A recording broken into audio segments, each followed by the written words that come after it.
Đêm hôm nay sao quá trời vời, đặng lòng đắm bước chân xa rời. Yêu đơn phương đau lắm ai ơi, hạnh phúc đã xa một khơi.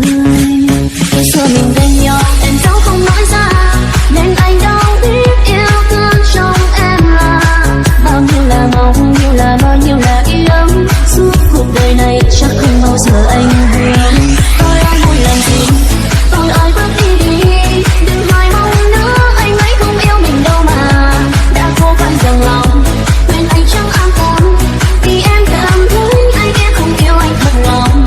Em vẫn sẽ chờ hoài, em không mong anh đi, sau cuộc đời rong rỡ có đẹp thì anh cứ quay về đây, em lo lắng cho anh, em sẽ không yêu ai ngoài anh.